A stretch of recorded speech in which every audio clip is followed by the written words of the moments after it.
Je prophétise par la foi, pasteur Mourad.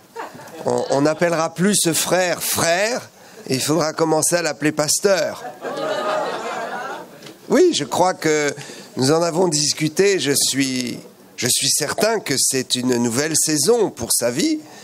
Et qui dit nouvelle saison pour la vie d'un homme de Dieu, dit nouvelle saison pour vous. Amen.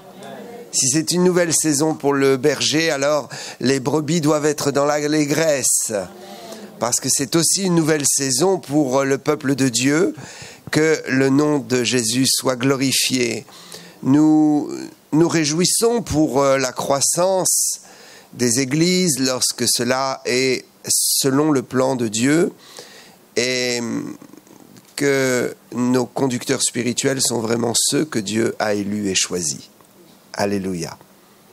Vous savez, dans le corps de Christ, il faut faire attention.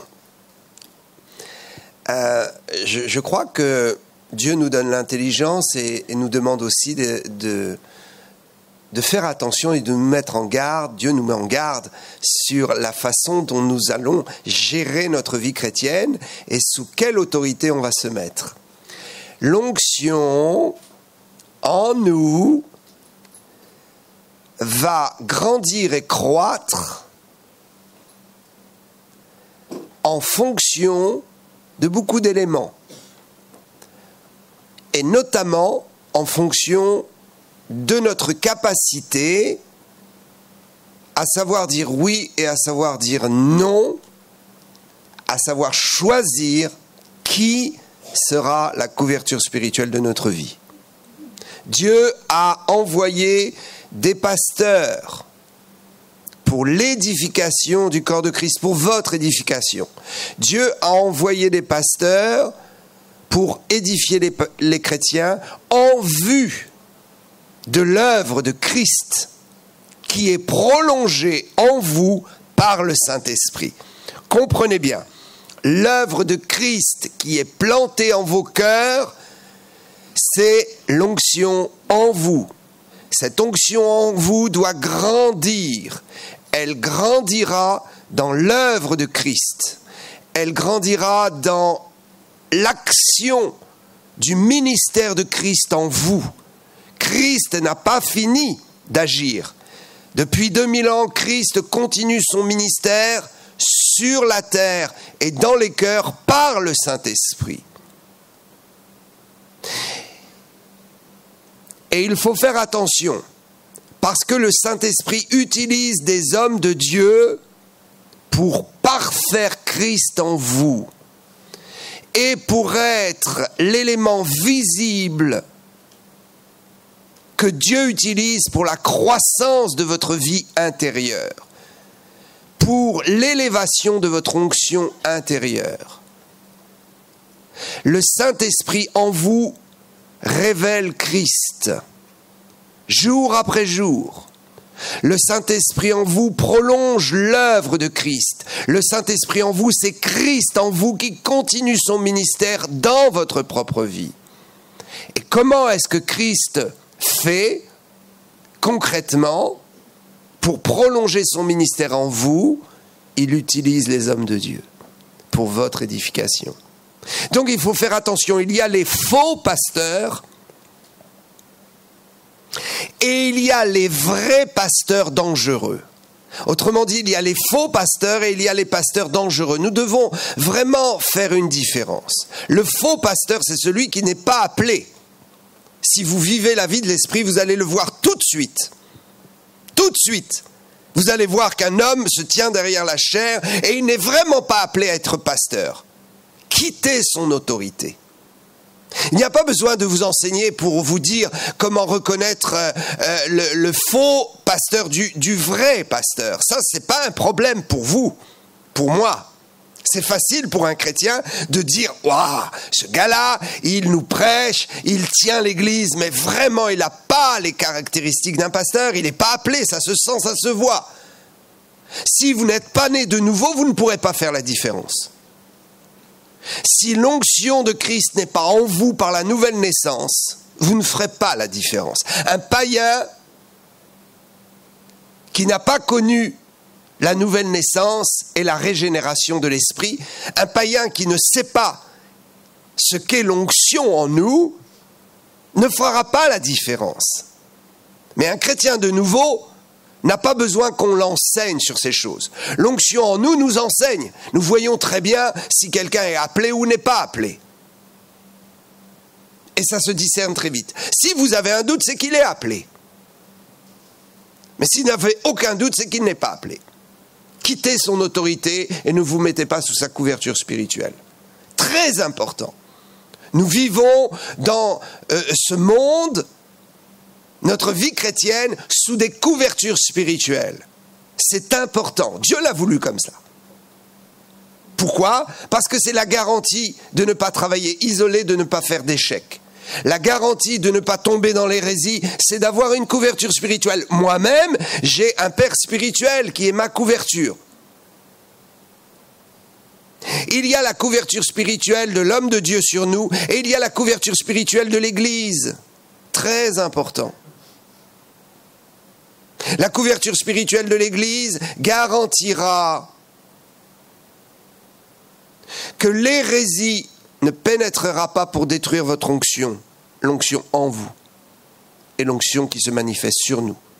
L'onction sur nous amène des manifestations et ces manifestations doivent être aussi considérées afin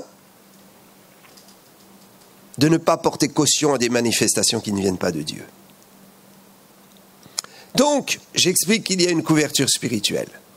Et j'explique que la première couverture spirituelle, c'est le pasteur. Il faut que tu aies une église référente.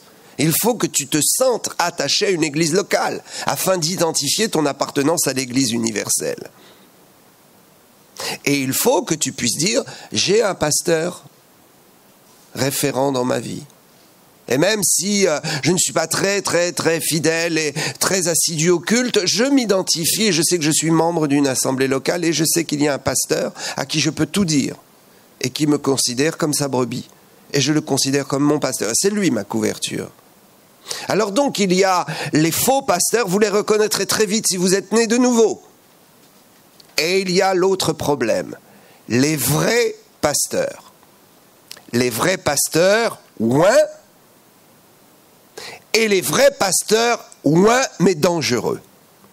L'onction ne garantit pas, l'onction sur nous, l'onction sur notre ministère ne garantit pas notre niveau de sanctification.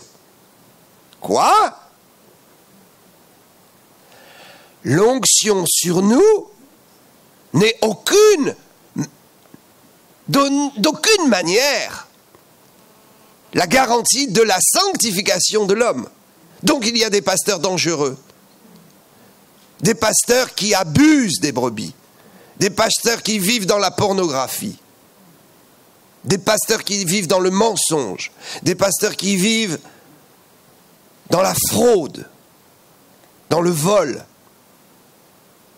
des pasteurs qui tiennent captives les âmes et qui ont l'esprit de Moloch en eux pour tuer les vocations et les jeunes ministères. Donc nous devons faire attention. Le problème ne sont pas les faux pasteurs.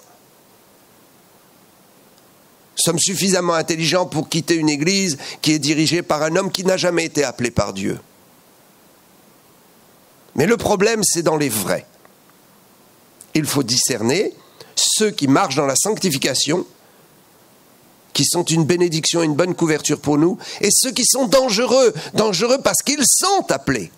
Mais leur vie n'est pas conforme. La nuit, vous voyez le pasteur venir et vous faire des trucs bizarres. Je vais vous dire une chose, si ça arrive une fois, 2 fois, ça peut être tout à fait normal, parce que le diable est tellement méchant qu'il va vouloir détruire l'image de votre pasteur dans votre cœur. Il y a donc des rêves qui sont sataniques.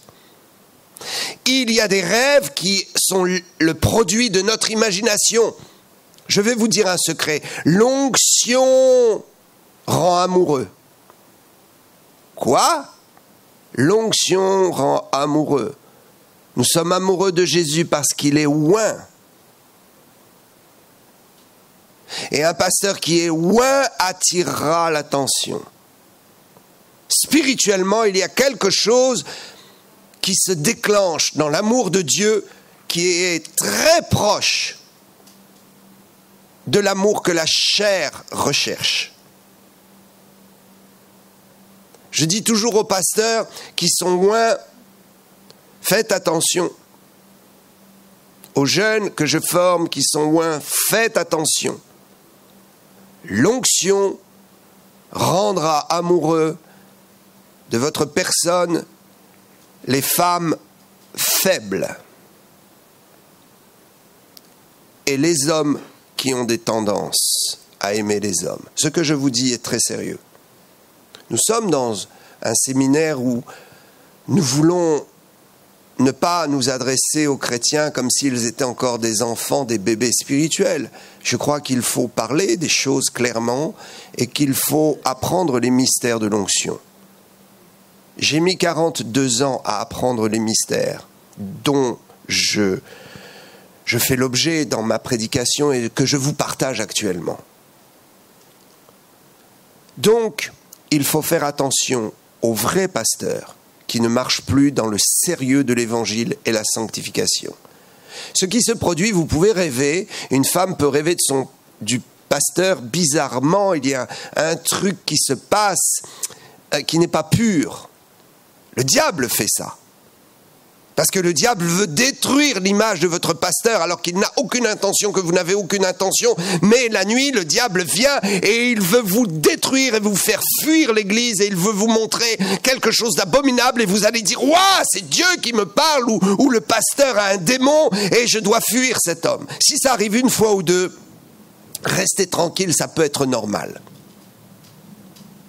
Mais si ça arrive souvent, ça vous pouvez être sûr que c'est parce que le pasteur a un problème.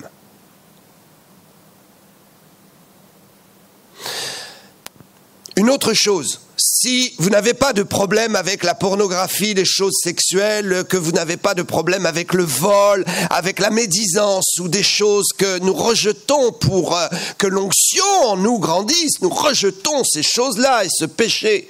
Nous le rejetons, pourquoi? Parce que nous n'avons pas peur que si nous restons là-dedans, nous allons perdre notre salut, mais nous voulons continuer, un feu brûle en nous, nous voulons la sanctification pour plaire à Dieu, nous voulons être saints pour grandir et être utiles entre les mains de Dieu.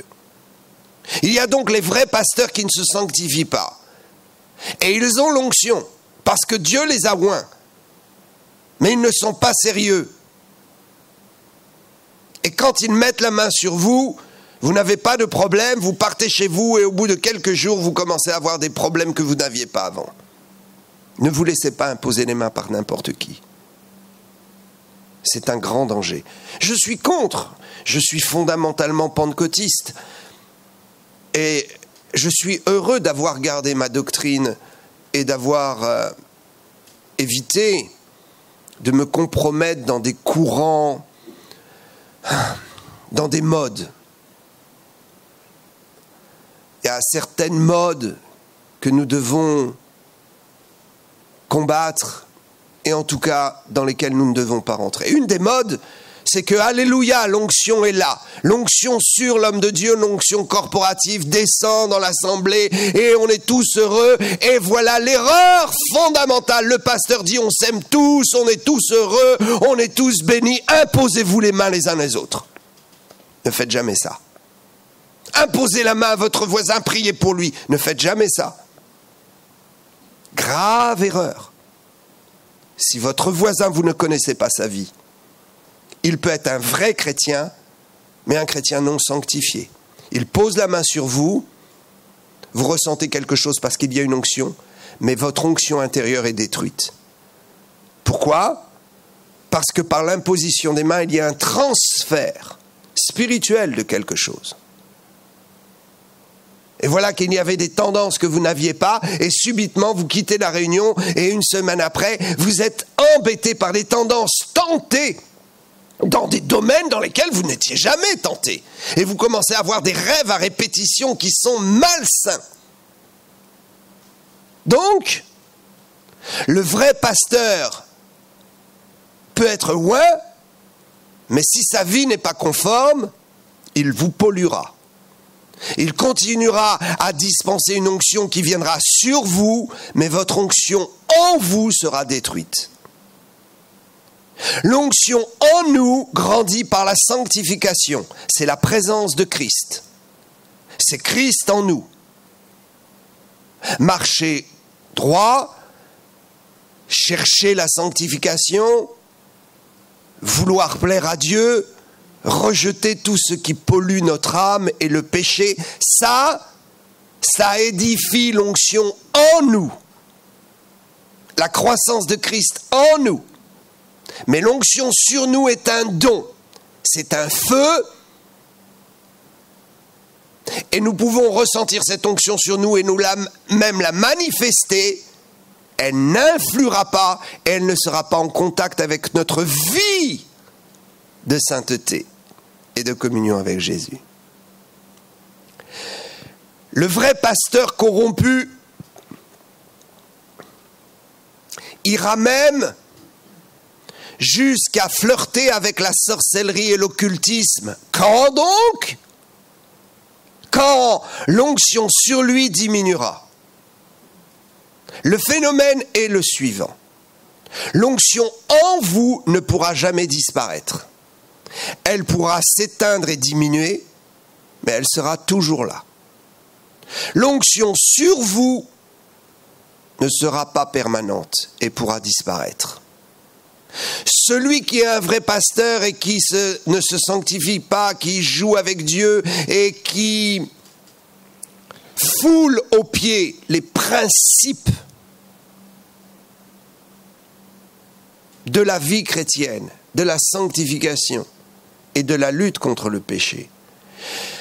Le pasteur qui est oint et qui refuse de se remettre en question et qui fait des choses sales, verra progressivement l'onction sur lui s'amoindrir. Et ça prendra du temps. Mais à un moment donné, l'onction sur lui va disparaître. Et comme il ne voudra pas perdre la face, Satan va le tenter dans l'occultisme, la sorcellerie. Ce que je vous dis est réel. Un vrai pasteur peut devenir un sorcier. Waouh! Dieu ne se repent pas de son appel. Dieu ne renie pas son appel. Est-ce que nous pouvons comprendre une chose? Quand Dieu a appelé, il a appelé. Il ne renie pas son appel, il ne se repent pas.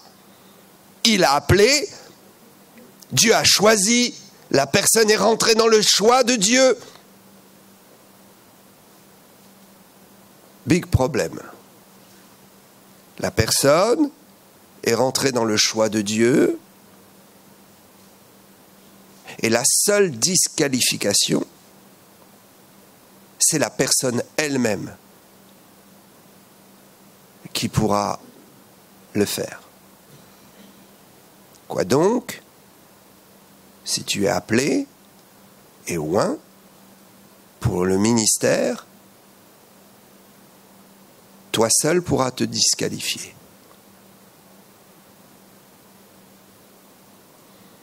Donc, nous sommes dans des temps étranges,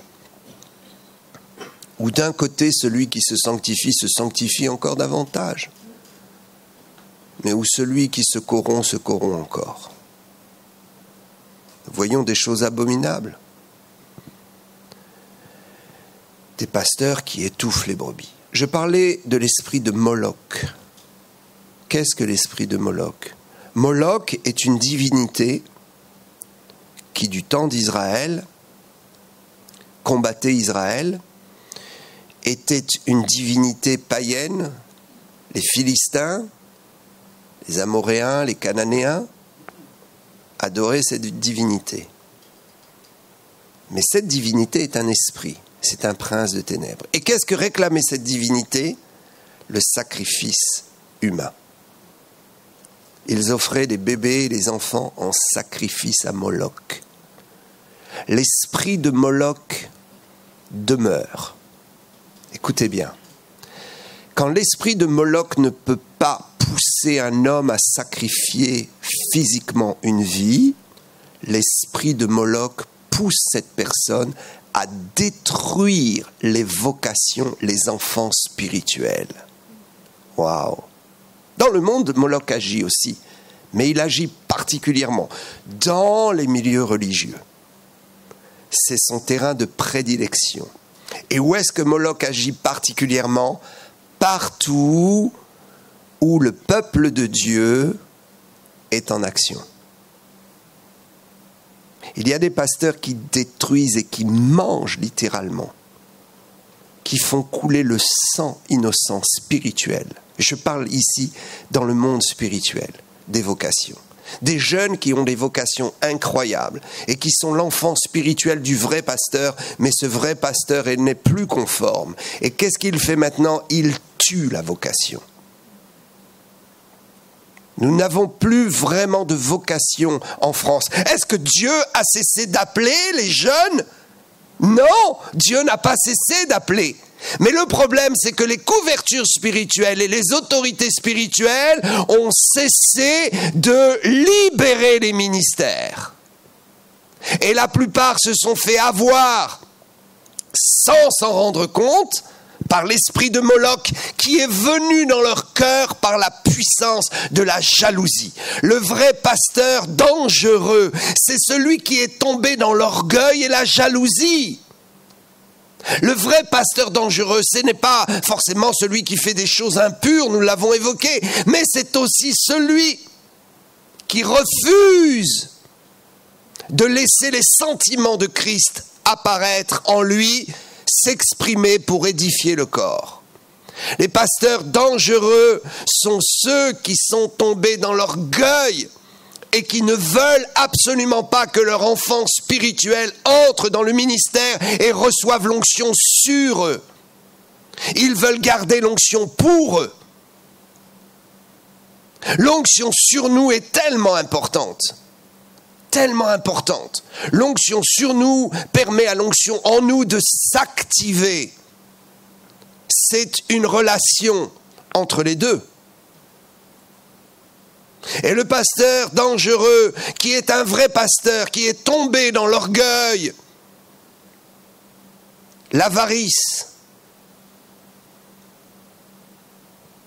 et la crainte de voir quelqu'un percer dans le ministère et devenir meilleur que lui.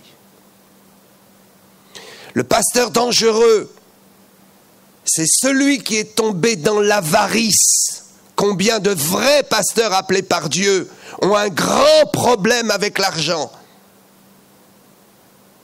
On m'a raconté l'histoire. D'ailleurs, on m'a raconté l'histoire, mais je connaissais ce pasteur dont je tairai le nom, qui a fait souffrir tous les gens qu'il invitait. Il les logeait dans des hôtels minables. Il ne leur donnait que très peu d'offrandes. Et on savait qu'il était comme ça. On disait toujours, tu sais, s'il t'invite, fais attention, tu vas être de ta poche. Et il pleurait toujours misère. Et il prenait l'argent des chrétiens toujours en prenant misère. Quand il est mort, alors les enfants et les enfants du ministère sont venus consoler la veuve. Et la veuve a dit, mais il faut m'aider à ranger un peu la maison, je ne vais pas rester ici, on va vendre. Ok maman, on va t'aider, on va prendre les cartons. Mon ami, quand ils ont retiré les piles des vêtements, derrière, il y avait des quantités de billets de banque. Ils ont retrouvé plus de 80 000 € en liquide. Dans les tiroirs, dans les placards, dans le bureau du pasteur. Et ils ont dit à la femme, mais que tu n'avais jamais vu ça? J'avais remarqué que mon mari, effectivement, disait toujours, il ne faut pas qu'on manque, je vais mettre un peu d'argent, cacher un peu, mais je ne pensais pas que c'était à ce point-là. Le vrai pasteur avare a frappé d'aveuglement sa propre femme par des prières sataniques. Oh, il ne dit pas que c'est une prière satanique. Mais quand il range ses billets, il dit « Seigneur, je te prie, tu vois, il ne faut pas qu'on manque, que ma femme ne voit pas ça. Aïe, aïe, aïe !» Sorcellerie. Les pasteurs dangereux. Les pasteurs dangereux. Donc, la couverture spirituelle qui est sur moi a une grande importance. Et je dois avoir suffisamment de courage et de franchise. Suffisamment de courage et de franchise pour me dégager d'une couverture qui n'est plus bonne pour moi. Ce que je vous dis est tellement important. Tellement important. L'onction sur nous est proportionnelle à notre capacité d'ouverture d'esprit et de déplacement dans le corps de Christ. Je m'explique. L'onction sur nous se transmet. La proportion, la puissance est différente. L'onction sur nous revêt différentes formes de degrés de puissance. Et plus nous voulons aller dans un degré élevé, plus nous devons élargir notre mentalité pour visiter le corps de Christ, pour être visité par les hommes oints et pour être au contact de l'histoire de notre génération, l'histoire de notre temps, l'histoire de l'Église. Que se passe-t-il actuellement dans le monde ? Le pasteur dangereux aura peur que ses enfants découvrent qu'il existe une onction sur nous puissante. Il fermera donc les portes. Il n'invitera pas des gens oints. Il n'invitera pas des gens oints afin que le peuple ne soit pas informé que nous avons à notre disposition un univers si vaste dans le royaume de Dieu. Et que chaque chrétien, s'il le désire, peut devenir un homme, une femme puissante. Le pasteur ne veut pas que le chrétien découvre quelle est la richesse qui s'attache à son appel et au salut. Quelle est la richesse, la grandeur de Christ en nous. Donc il y a des pasteurs qui sont même formés pour cela. J'ai quitté l'école biblique parce que je ne m'y retrouvais plus. J'ai fait l'école biblique, mais j'ai fait 3 mois et je ne tenais plus. Donc je suis sorti, j'ai été dans une autre école biblique, j'ai fait 6 mois. Je ne tenais plus, j'ai crié. Dieu m'a dit, mais tu es libre, sors. Donc je n'ai même pas été au bout pour avoir mon papier, mon diplôme. Je ne dis pas que toutes les écoles bibliques sont mauvaises. Mais je dis que ce qui fait le ministère, ce n'est pas l'école biblique. L'école biblique, c'est un équipement pour le ministère. Et si vous avez un très bon père spirituel et que ce père spirituel vous met en contact avec des hommes de Dieu ouins, vous allez avoir une école biblique permanente. Vous n'avez pas besoin d'aller vous asseoir et prendre des cours. Vous pouvez aller dans des séminaires et si votre père spirituel est vraiment avancé dans la parole, alors il sera une école biblique pour vous. Et il vous mettra en contact et il aura des amis qui sont aussi des experts et qui seront une école biblique pour vous. La formation, c'est l'équipement, c'est important, mais ce n'est pas ce qui fait votre réussite. Donc, on m'a dit, et ce jour-là, j'étais furieux. Je me suis levé, je suis sorti. On m'a dit, oh toi, tu n'iras pas loin parce que tu es un insoumis. Le pasteur dit, pour nous former, vous savez, on va vous donner un truc. Bon, vous allez penser que c'est pas très loyal, mais je vous assure, c'est comme ça que ça fonctionne. N'invitez jamais quelqu'un, quand vous serez pasteur, n'invitez jamais quelqu'un dans votre église qui soit supérieur à vous. Oh! Non, n'invitez jamais. Attendez de grandir. Plus vous grandissez, plus vous pouvez inviter des gens grands, mais toujours inférieurs à vous. Parce que sinon, vous allez perdre le contrôle de votre église. Le vrai pasteur, qui est dangereux. Qui est quoi? Dangereux. Donc, il faut partir dans la mentalité de l'expansion. L'onction sur nous, c'est l'onction de l'expansion. Je l'ai dit hier, en hébreu, ça se dit mimshak. Quoi? Mimshak. Dites avec moi, onction mimshak. Alléluia. L'onction mimshak. Vous pouvez, si vous voulez plus de détails, vous pouvez aller sur ma chaîne YouTube.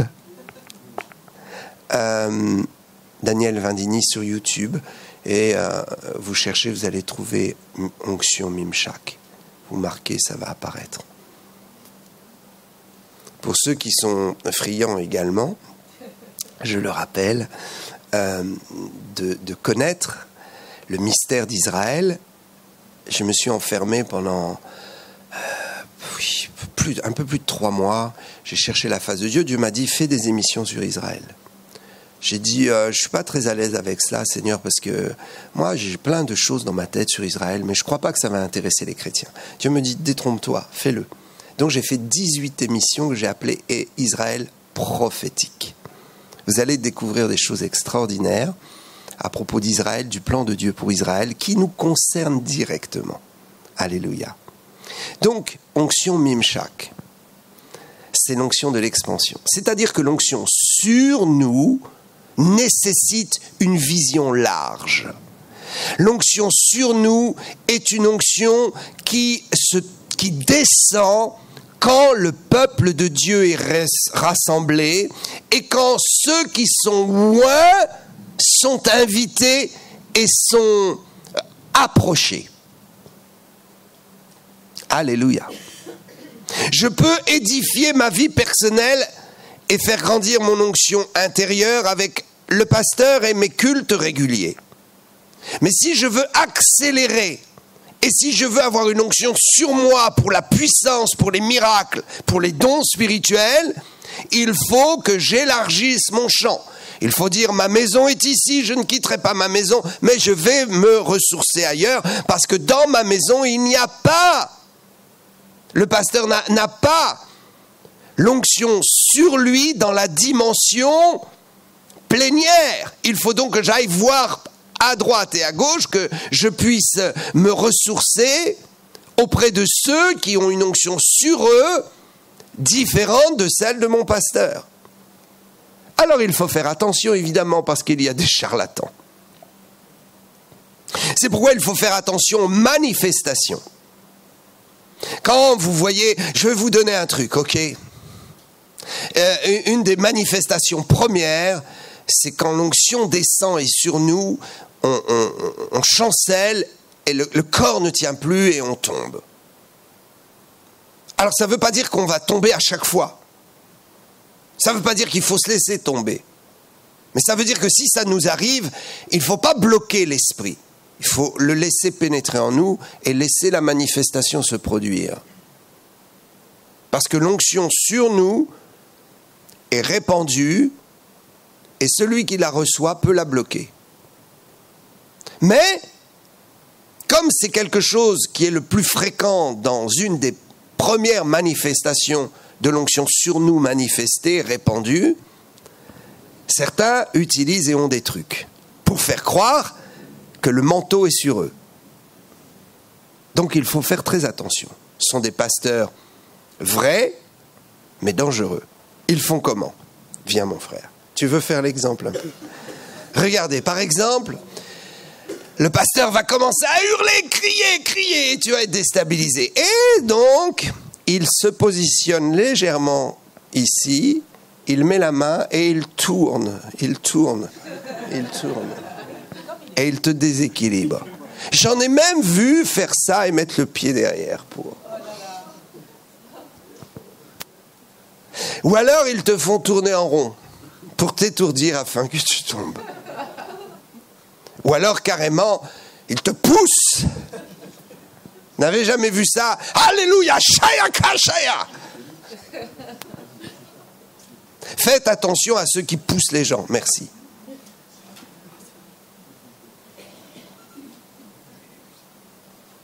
Il y a des gens qui poussent. Ils sont des pasteurs dangereux.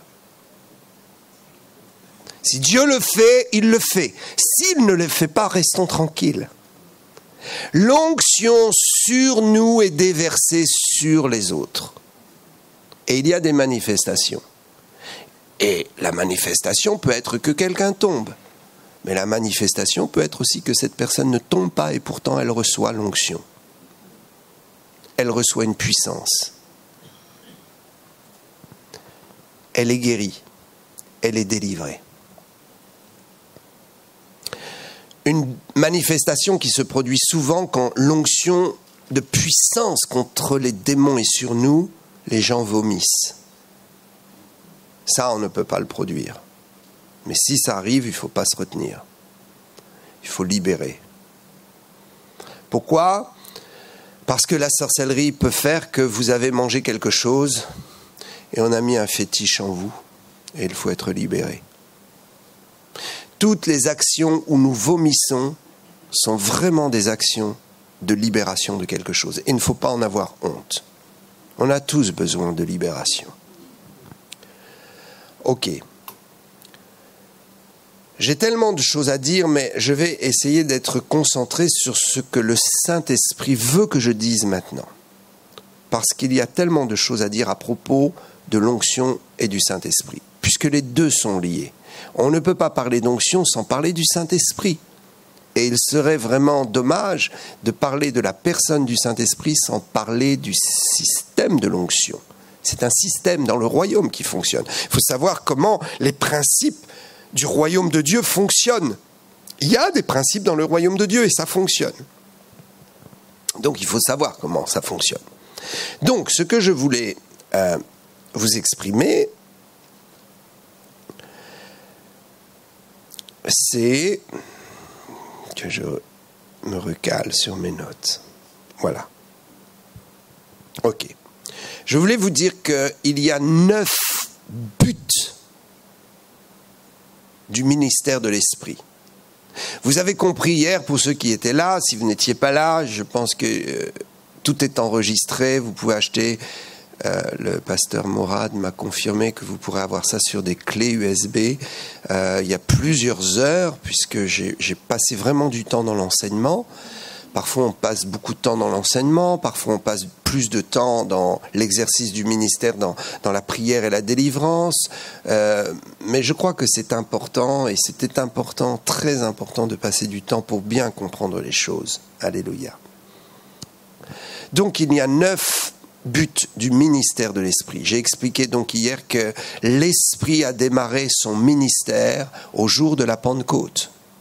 Avant la Pentecôte, le Saint-Esprit n'avait pas commencé un ministère sur terre. C'est seulement au jour de la Pentecôte que Jésus a fini son ministère terrestre, a été s'asseoir à la droite de Dieu et a prolongé son ministère en permettant au Saint-Esprit de commencer le sien. En permettant quoi ? Au Saint-Esprit de commencer son ministère. Le ministère de Christ sur cette terre a duré 3 ans et demi. Le ministère de l'Esprit devait durer 2000 ans. Nous arrivons au terme. Jésus est à la porte. Jésus revient très bientôt. C'est une réalité. Je crois personnellement, je suis convaincu et je peux dire que selon mon expérience, j'ai reçu une révélation. Beaucoup vont voir l'enlèvement. Les jeunes, vous verrez l'enlèvement. À moins que le Seigneur vous reprenne avant par autre chose, mais si c'est question de vieillesse, vous verrez l'enlèvement. Le Seigneur est à la porte.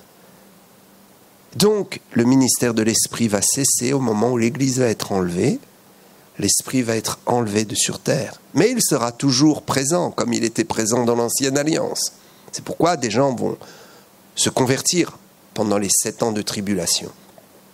Mais ce ne sera pas du tout la même vie chrétienne comme nous pouvons nous la vivre aujourd'hui par l'assistance du Saint-Esprit qui exerce un ministère. Ceux qui vont se convertir dans les 7 ans de tribulation vont avoir contact avec le Saint-Esprit, mais ils ne bénéficieront plus du ministère de l'Esprit.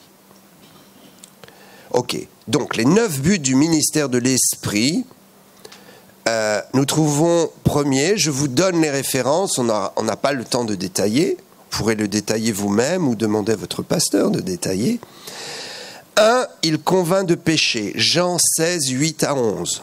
2, il sanctifie, 1 Pierre 1, 2. 3, il transforme, 2 Corinthiens 3, 18.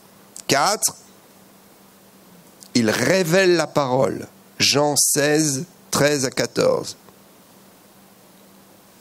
5, il dirige notre prière, Romains 8, 26. 6, il donne l'onction, Actes 1, 8. 7, il appelle au ministère, Actes 13, 2. 8, il produit un fruit, et non pas des fruits. C'est un seul fruit qui développe 9 caractéristiques, ou plutôt 9 talents de la vie chrétienne. Alléluia. Galates 5, 22-23. Et 9, il distribue les dons, 1 Corinthiens 12, 7. Ce n'est pas dans un ordre hiérarchique. Ok ? C'est juste les 9. Quand le Saint-Esprit travaille au milieu des hommes, il travaille sous ces 9 axes pour atteindre ces 9 buts. Alléluia. Vous avez quelque chose que vous n'avez pas eu le temps de noter? Ok. J'ai dit une bêtise, non? Peut-être je suis fatigué. Pardon? Amen. 1. Convainc de péché. Jean 16, 8, 11. 2. Sanctifie. 1 Pierre 2, 1. 3. Transforme. 2 Corinthiens 3, 18. 4. Révèle la parole. Jean 16, 13 à 14. 5. Dirige notre prière. Romains 8, 26. 6. Il donne l'onction. Acte 1, 8. Donc, il donne l'onction. On parle des 3 onctions. 7. Il appelle au ministère. Ce n'est pas un homme, ce n'est pas une église, c'est le Saint-Esprit qui appelle. Acte 13, 2. 8. Il produit un fruit. Galates 5, 22-23. Et 9. Et c'est lui qui distribue les dons. 1 Corinthiens 12, 7. Toute l'action de l'Esprit et le ministère de l'Esprit au milieu de nous cherche à atteindre ces 9 buts. Ok. Maintenant, je vais vous citer les 12 particularités de l'onction sur nous.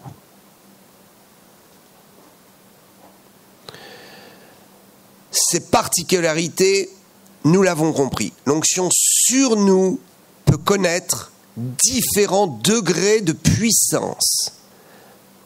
Vous et moi, si nous avons été baptisés dans le Saint-Esprit, nous avons été mis en contact avec l'onction sur nous. Le baptême dans le Saint-Esprit vous met en contact avec la réalité du Saint-Esprit sur vous. C'est-à-dire que si vous n'êtes pas baptisé dans le Saint-Esprit peut venir sur vous parce que vous êtes au contact de quelqu'un qui a le Saint-Esprit sur lui et qui déverse une bénédiction. Suivez-moi bien. Mais si vous êtes baptisé dans le Saint-Esprit, vous avez la capacité de recevoir directement de Dieu le Saint-Esprit sur vous pour déverser une bénédiction. Le Saint-Esprit sur nous, c'est pour le service et le ministère. C'est donc pour déverser une bénédiction et une grâce sur quelqu'un. C'est pour déverser quoi? déverser la puissance de Dieu sur quelqu'un. Je suis baptisé du Saint-Esprit, je reçois de l'Esprit la capacité de pouvoir recevoir de Dieu le manteau. Il descend sur moi, ponctuellement. Il descend sur moi à un moment donné, c'est pour que je puisse déverser la puissance et exercer la main de Dieu sur quelqu'un. Dieu me confie sa puissance. Ça, c'est quand je suis baptisé dans le Saint-Esprit. Cela peut se produire à tout moment. Et il faut que je respecte les règles et que je cherche cela. Maintenant, quelqu'un peut recevoir le Saint-Esprit sur lui sans être baptisé. Cela veut dire que quelqu'un a répandu le Saint-Esprit sur lui. Vous comprenez la différence ? Je suis baptisé du Saint-Esprit, je reçois du ciel directement une onction sur moi et je la déverse, c'est la puissance de Dieu. Et celui qui la reçoit est au bénéfice de mon baptême dans le Saint-Esprit. Cette personne qui le reçoit est au bénéfice de mon baptême et de la puissance que Dieu m'a confiée, mais cette personne peut très bien ne pas être baptisée dans le Saint-Esprit. Et peut recevoir le baptême dans le Saint-Esprit parce que j'ai déversé la puissance. Je peux mettre la main sur quelqu'un et lui transférer le baptême dans le Saint-Esprit. Je peux mettre la main sur quelqu'un et lui donner la puissance. Mais je ne peux pas mettre la main sur quelqu'un et lui donner le salut. Le salut en nous est reçu par la repentance personnelle. Quand je reçois le manteau et que j'impacte quelqu'un, j'active sa foi, j'active la puissance de Dieu dans sa vie. Je libère la personne d'un démon, d'une maladie. Et je peux aussi activer le désir et la facilité de faire croître son onction personnelle avec Jésus, sa communion personnelle. Je ne peux pas transférer la communion, mais je peux motiver ta communion. Je ne peux pas élever ton niveau de communion en te partageant ma communion, mais je peux motiver ta foi et motiver ton intelligence, ton intellect et ta conscience, afin d'avoir le bon vouloir de le faire et avoir envie de le faire. Oh, alléluia. Pendant que je prêche, j'espère que je vous donne envie. Est-ce que je vous donne envie ? Voilà comment vous pouvez reconnaître un pasteur qui est appelé d'un pasteur qui n'est pas appelé. Le pasteur qui n'est pas appelé ne vous donnera pas envie. Jésus a dit, j'attirerai, je donnerai envie aux gens.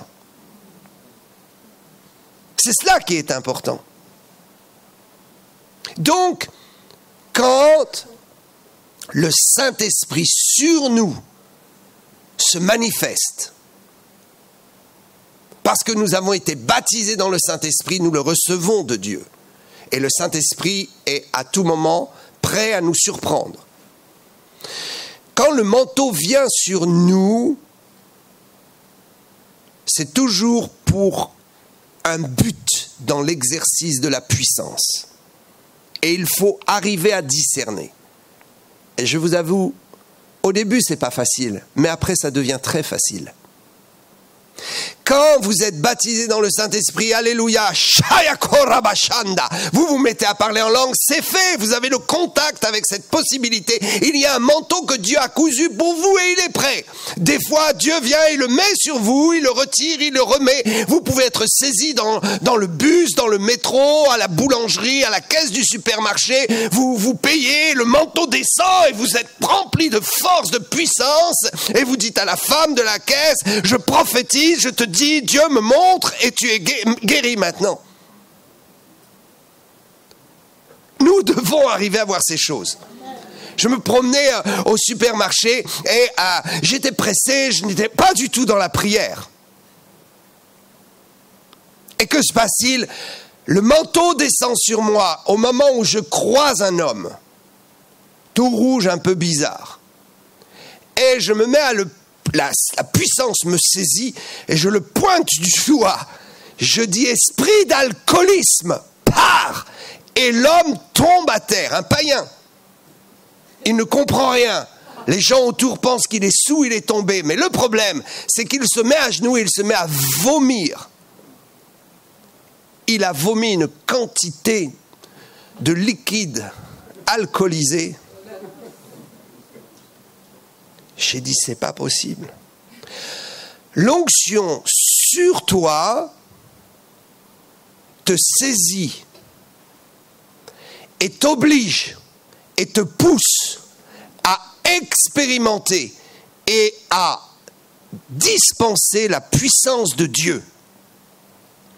Et l'onction sur toi le fait toujours pour un but.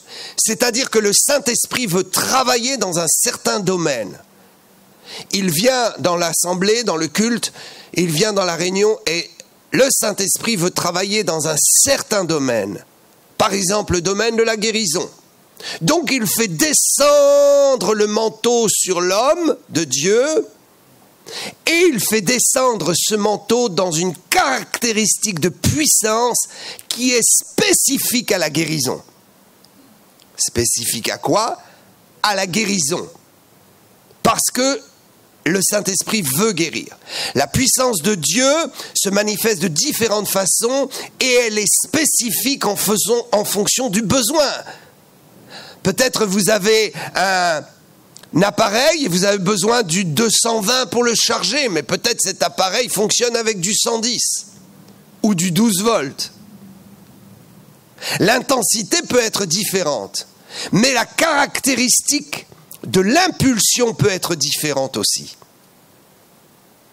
C'est pourquoi nous devons comprendre qu'il y a 12 particularités du manteau sur nous en fonction du but que le Saint-Esprit veut faire. Il y a donc des onctions sur nous qui sont répandues pour la guérison. Je vais vous les citer les 12. Are you ready? Je vais aller doucement, mais comme c'est enregistré, vous pourrez aussi avoir. 1 pour le salut. La manifestation de l'onction sur nous pour le salut est une manifestation différente de l'onction sur nous pour l'enseignement. La manifestation visible. Alléluia. Pour le salut, il y aura quelque chose qui va amener les gens à réaliser qu'ils sont pécheurs perdus. Et ils vont commencer à pleurer, ils vont commencer à être saisis. Et la manifestation de l'onction sur l'homme de Dieu sera quoi? Des pleurs. Pas des gens qui tombent. Pas des gens qui vomissent. Ok? Donc, 1.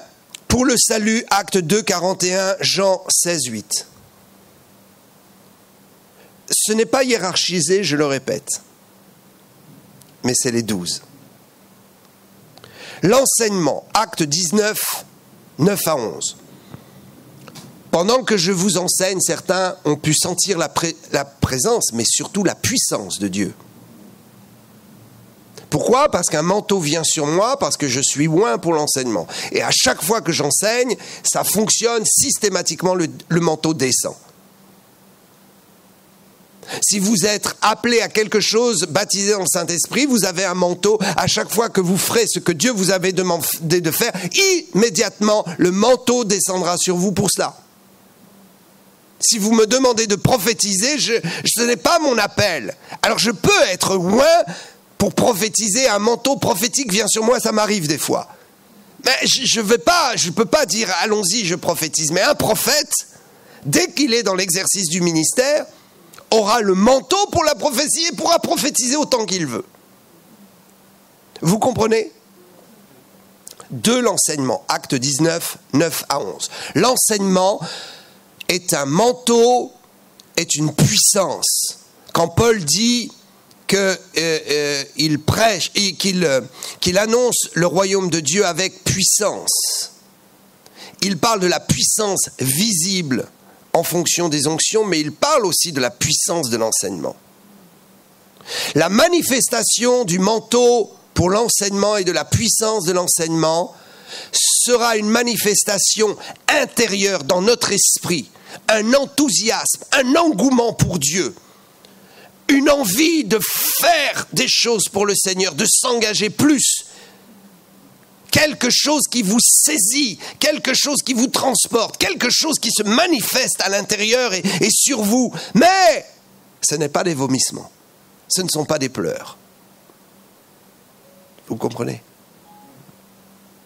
Il y a des enseignements qui nous saisissent plus que d'autres. Pourquoi? Parce qu'au moment où nous sommes saisis, c'est que le manteau est sur celui qui enseigne et qui déverse. Le manteau sur nous pour déverser. Quelqu'un qui n'est pas baptisé dans le Saint-Esprit ne pourra pas enseigner avec puissance. Quoi donc? Un pasteur qui n'est pas baptisé dans le Saint-Esprit ne pourra jamais vivre l'expérience du manteau de la puissance sur lui. Quand il enseigne dans le domaine de l'enseignement, il ne déversera pas de puissance. Impossible à un prédicateur qui n'est pas baptisé dans le Saint-Esprit de connaître le revêtement. Mais Dieu, dans sa grâce, pourra directement toucher les cœurs. Mais ce sera totalement différent. Donc, un pasteur peut être appelé, s'il ne cherche pas le baptême dans le Saint-Esprit, il sera un mauvais pasteur. Non pas un pasteur dangereux forcément, mais un mauvais pasteur. Il y a les faux pasteurs, il y a les vrais pasteurs. Et dans les vrais pasteurs, il y a les pasteurs dangereux. Et les mauvais. Je vois que vous suivez. 3. Guérison et miracle. Acte 5, 16. Guérison et miracle. 4. L'onction de bénédiction. Matthieu 9, 13. Il voulait recevoir les petits-enfants pour leur imposer les mains, pour les bénir. Ça, c'est extraordinaire. J'ai connu, et je connais parfois ce type de manteau. Nous avons fini de prêcher, nous disons nous allons prier et pouf, un manteau descend et je sens que c'est un manteau de bénédiction. Et je prie pour les gens et les manifestations, ça peut être des tremblements, ça peut être des élans de joie très très très profonds, souvent d'ailleurs dans les élans de joie, c'est cela. Et souvent j'ai posé la question, Seigneur, mais ça veut dire quoi? Qu'est-ce que je les ai pas guéris, je les ai pas délivrés? Non. Tu as mystérieusement déposé une bénédiction dans leur vie. Et donc, des gens peut-être s'avancent et ils ressentent une onction, ils sont dans la joie, ils ressentent des saints tremblements et ils disent « mais je n'étais pas malade et je n'avais pas besoin de délivrance et c'était pas le moment de l'enseignement, alors c'est quoi ?» Non, c'est une onction de bénédiction. Tu rentres chez toi et tu vois les bénédictions arriver. Ça m'arrive dans l'assemblée de répandre une onction de bénédiction parce que je sens ce manteau. Et quand les gens rentrent la semaine, j'ai tous les témoignages qui arrivent. Les gens m'appellent « Pasteur, tu n'as pas prié pour ça. Regarde ce qu'il arrive dans ma vie. » Onction de bénédiction. L'onction de bénédiction, nous ne savons pas vraiment quelle est la bénédiction transférée dans la vie, mais il y a une bénédiction. L'onction de bénédiction active le monde angélique. L'activité angélique, à ce moment-là, est à l'œuvre. Vous rentrez chez vous, un courrier que vous n'attendiez pas, il est arrivé. Pourtant, quand l'homme de Dieu a prié sur vous, que vous avez senti quelque chose, il ne vous a pas dit « Ah, tu vas avoir la bonne nouvelle ». Mais quand tu rentres, l'onction de quoi? L'onction de bénédiction était sur toi, elle a agi et tu découvres de quelle bénédiction il s'agit. Alléluia. Je suis béni, vous êtes béni. Dites avec moi, je suis béni. Alléluia. De toutes sortes de bénédictions. Alléluia. Le manteau sur toi peut faire que tu poses la main, à un moment donné, tu es saisi, tu poses la main sur un frère, une sœur, et tu le bénis, et il rentre chez lui, il voit le produit de la bénédiction. mais sois sûr que ce soit un vrai frère ou une vraie sœur. Alléluia. Ok. 5. Onction de délivrance. Ésaïe 10, 27. La délivrance, c'est pour chasser les démons, couper les liens. Si tu as un ministère de délivrance, il est évident que lorsque tu es baptisé dans le Saint-Esprit, Dieu a fabriqué pour toi un manteau spécifique où il a été dans le vestiaire des délivrances et il a pris le manteau des délivrances et il dit celui-là il est particulièrement pour toi. Autrement dit, quand l'onction descend sur toi, c'est particulièrement ce manteau. Ça ne veut pas dire que c'est uniquement celui-là, mais ça veut dire que celui-là, dans le vestiaire des délivrances, il y a ton nom.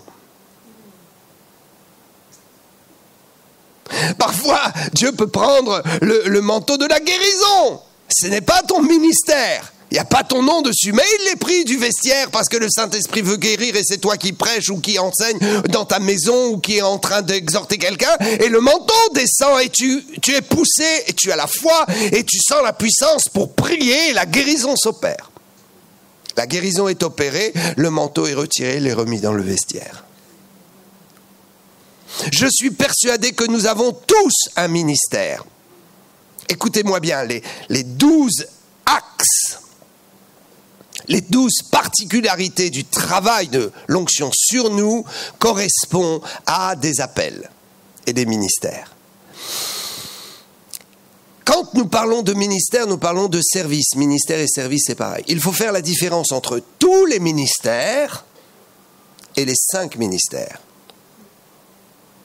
Faire quoi? La différence entre le groupe de tous les ministères possibles et le groupe des 5 ministères. Le groupe des 5 ministères est particulier puisqu'il appelle à l'édification du corps de Christ. C'est l'appel en tant qu'homme ou femme de Dieu. Tous les autres ministères sont valables. Je peux être un ancien ou un simple chrétien dans l'Église, et le jour où j'ai été baptisé dans le Saint-Esprit, Dieu a été chercher le manteau de la délivrance et l'a mis sur moi. Et je me rends compte que quand je prie ou quand je fais quelque chose dans la délivrance, ça fonctionne. J'ai donc un ministère. Qu'est-ce qu'a fait Dieu quand ce jeune homme a reçu le Saint-Esprit? Tu as reçu le Saint-Esprit, n'est-ce pas? Et tu parles en langue. Tu sais ce qui s'est produit? Dieu a été cherché dans le vestiaire de la louange et l'adoration. Alléluia. C'est un ministère extraordinaire.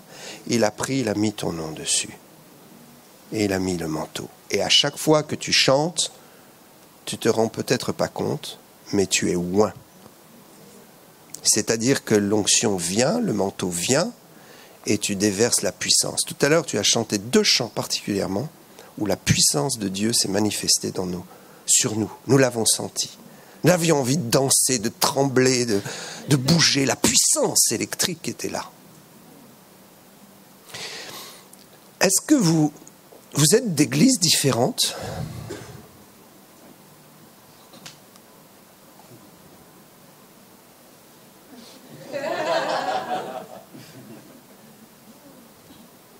Je crois que Dieu vous appelle à travailler ensemble. Réfléchissez à la question. Il faudrait que vous puissiez être dans la même église. Ce que je vous dis est très important. Parce que ce que vous avez est un réel ministère qui vient de Dieu. Et ce n'est pas fréquent. Ce n'est vraiment pas fréquent. Où est le batteur? Dans son église? Non.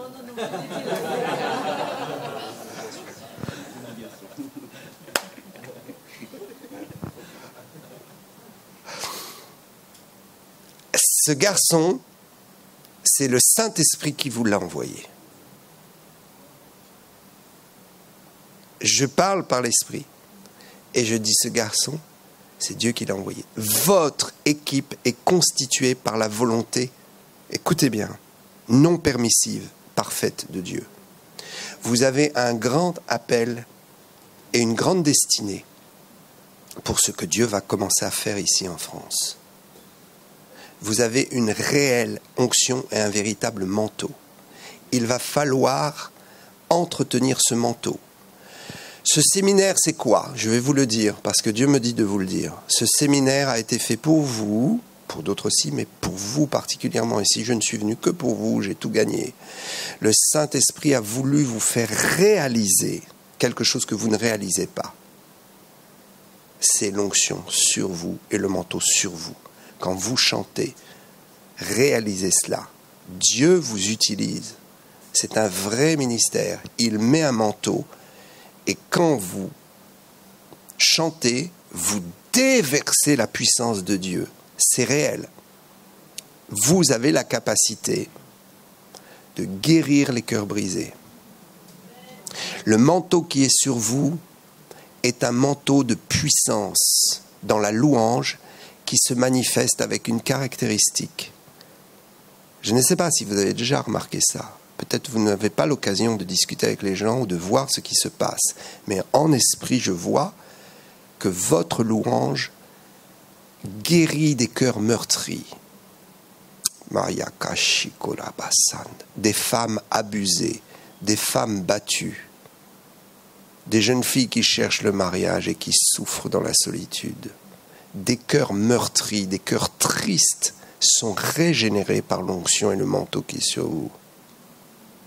Et cette chose n'est pas forcément visible parce qu'elle opère à l'intérieur pour guérir des blessures intérieures. Il y a les guérisons physiques et il y a les guérisons intérieures. Il y a des groupes de louanges qui ont cette particularité quand ils chantent, les guérisons physiques s'opèrent.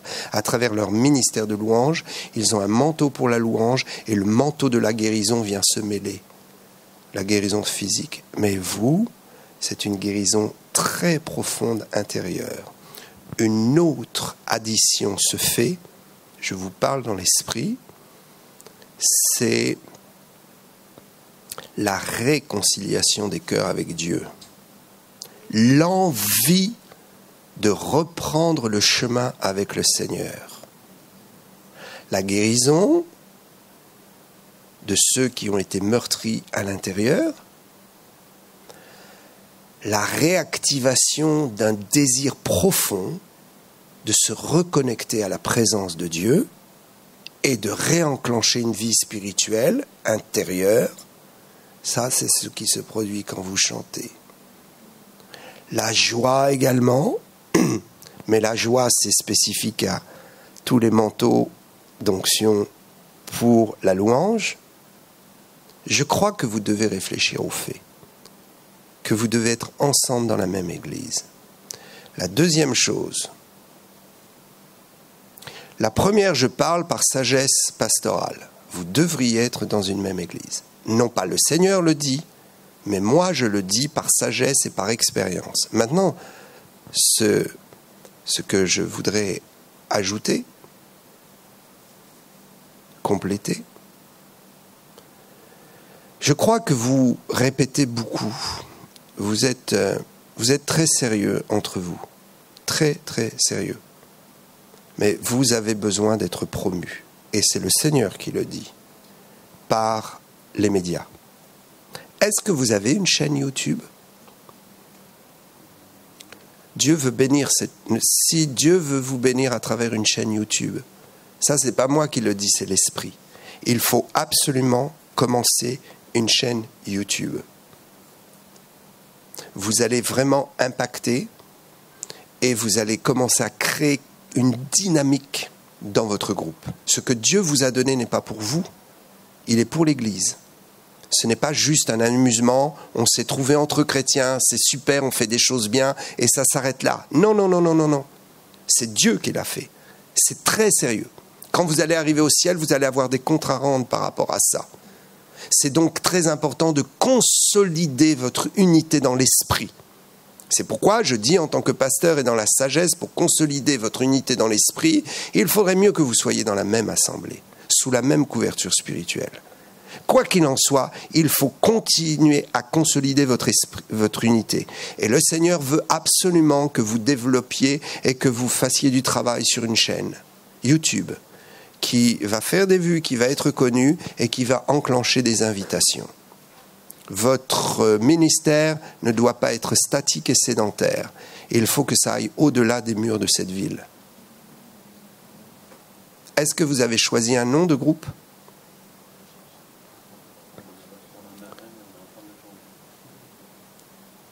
Est-ce que...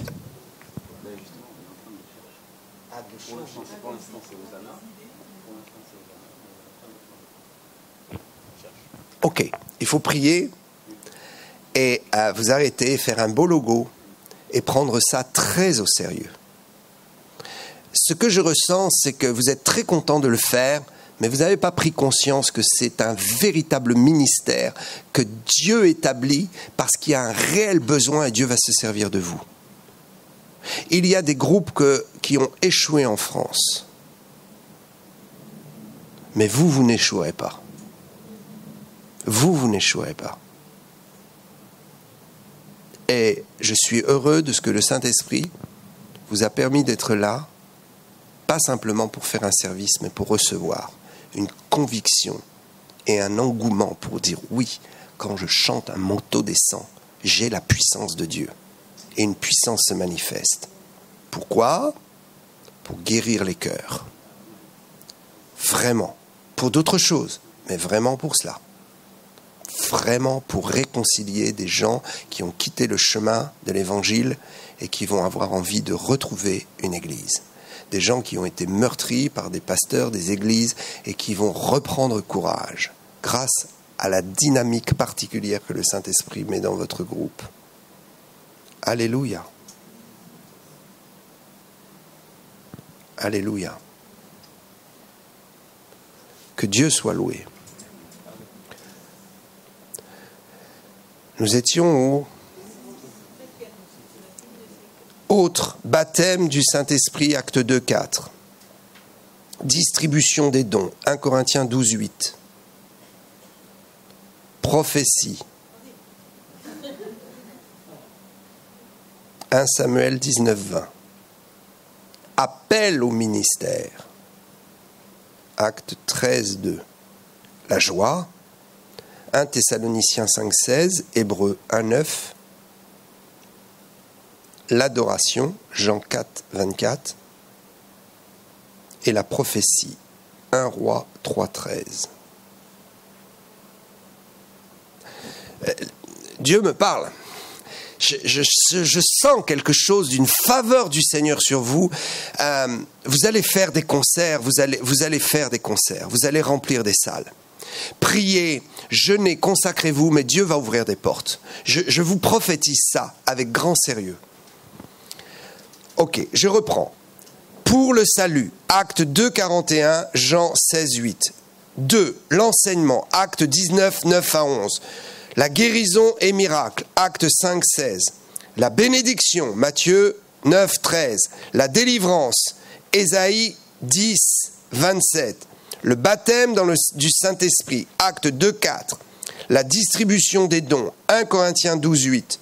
La prophétie, 1 Samuel 19, 20. L'appel au ministère, acte 13, 2. La joie, 1 Thessaloniciens 5, 16. Hébreux 1, 9. L'adoration, Jean 4, 24. Et la prophétie, 1 Roi 3, 13.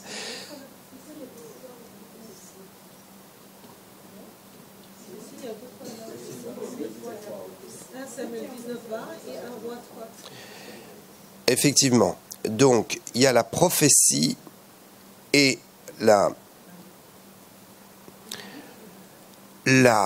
fait que l'esprit prophétique se répande et que plusieurs vont prophétiser. Je peux avoir une onction prophétique prophétisée pour quelqu'un, et il y a une onction prophétique qui est répandue, les gens se mettent à prophétiser. Ça, c'est très important. C'est très particulier.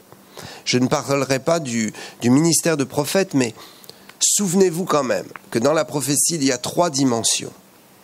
Première dimension, l'exercice de la prophétie. C'est-à-dire que je suis un chrétien baptisé dans le Saint-Esprit, donc je suis prophète des nations. Nous sommes tous prophètes des nations. Quand nous disons à quelqu'un, si tu crois, tu seras sauvé, c'est une prophétie. Quand nous disons à quelqu'un, Jésus revient, c'est une prophétie, n'est-ce pas? Quand nous annonçons l'évangile, nous annonçons la prophétie de Dieu pour le monde. Donc, nous sommes prophètes des nations. Mais ça ne veut pas dire qu'on a le ministère de prophète. Mais ça veut dire que dès que nous sommes nés de nouveau, baptisés dans le Saint-Esprit, nous pouvons prophétiser. Et l'apôtre dit, celui qui prophétise, il exhorte.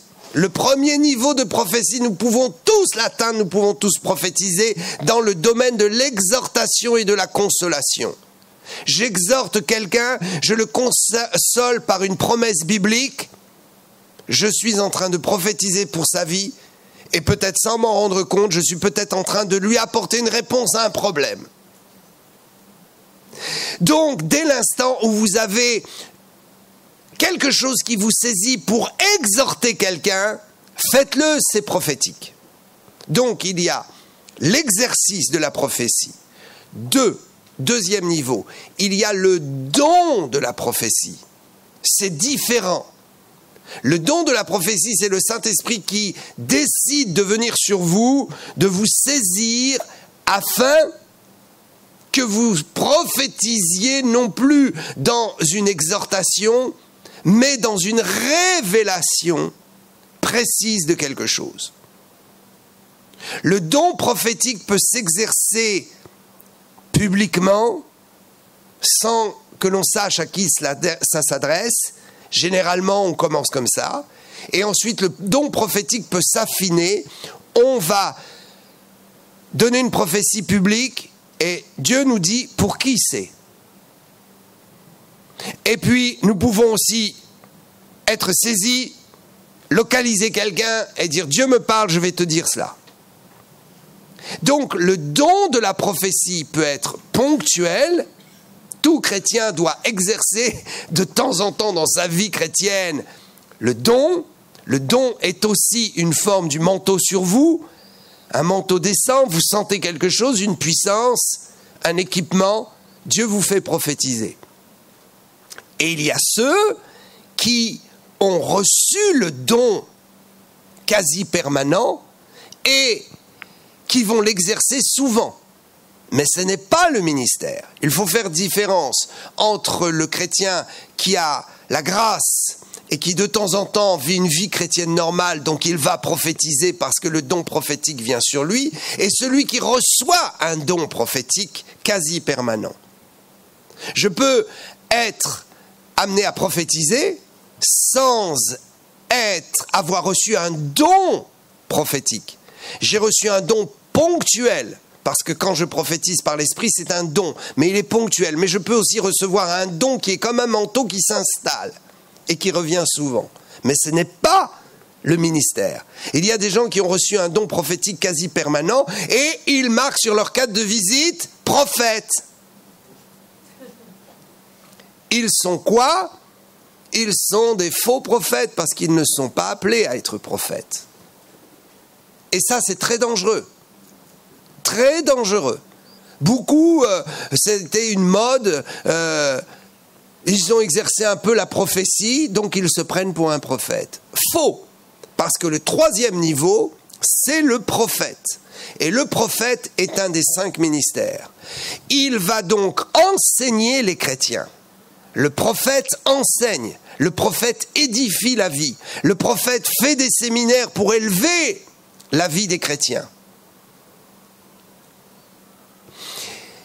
Et le prophète aura cette particularité, il n'aura pas forcément besoin d'un don pour prophétiser ou d'une action par le don, il aura juste besoin d'exercer son ministère et quand il le fait, le manteau prophétique descend sur lui.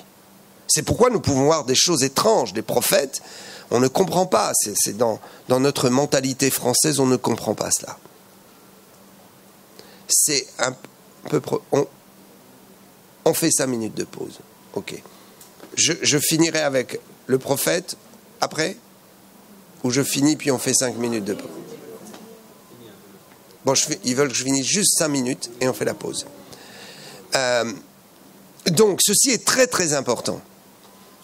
Vous avez les vrais prophètes, quand ils commencent à prendre la parole, à prêcher, immédiatement ils exercent le ministère, ils sont capables de dire « je vais prier ». Que Dieu me dise quelque chose pour toi. Et Dieu leur dit quelque chose. Donc ils activent la prophétie parce que c'est leur ministère. Mais celui qui a le don, ne peut pas l'activer comme il veut.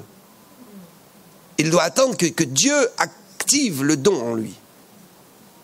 Donc, le ministère de prophète va donner les directions à l'Église, va donner les directions au corps de Christ, va donner les directions pour un pays. Il va donner des directions très précises pour la vie des gens. Sa prophétie va être plus qu'une révélation des choses. Sa prophétie va être accompagnée d'une puissance qui peut guérir, délivrer les gens à travers la prophétie qu'il donne. C'est pas juste une information, Dieu te dit ça et fais attention. Non, c'est que je rentre dans l'information avec une puissance pour te délivrer. Dieu me montre que tu as tel cancer. Je vais prier, le cancer va partir. Ça, c'est le prophète. Donc, ceci est très, très important. Nous avons peu de prophètes. Ministère de prophètes, dans la francophonie, il y en a très peu. Pourquoi ? Parce qu'ils ont été détruits et tués spirituellement. Notamment, en 1960, pour ceux qui étaient là, je suis arrivé vendredi à mon explication vendredi soir. Malheureusement, nous avons tué la vie de l'esprit et ça a commencé dans les années 1960. Et ce qui a été décidé dans ces années-là est terrible, puisqu'on a rejeté les grands ministères tels que T.L. Osborne, etc. Et dans les congrès de pasteurs. Et ce qui a été terrible, c'est qu'on a défini le fait que le ministère prophétique était le plus dangereux et que donc on ne pouvait pas accepter quelqu'un qui soit prophète s'il n'était pas pasteur. C'est pourquoi tous les prophètes qui se sont levés, on les a obligés à être pasteurs. Mais comme ce n'était pas leur appel, et ils ont été dans une confusion terrible et ils ont tué leur onction de pasteur. On peut tuer l'onction de prophète. On peut tuer l'onction. On peut vraiment tuer l'onction. Et donc c'est une problématique. Aujourd'hui, les prophètes ne sont pas reconnus parce qu'un prophète, par définition, il est itinérant. Il ne peut pas s'occuper d'une église. Il peut cumuler les deux. Ça peut arriver que Dieu donne aussi les deux. Mais c'est très rare. Très, très rare.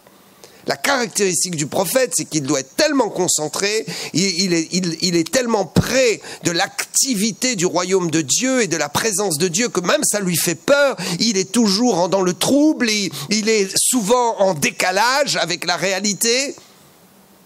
Et donc, porter la charge d'un ministère pastoral et s'occuper des brebis, c'est très compliqué.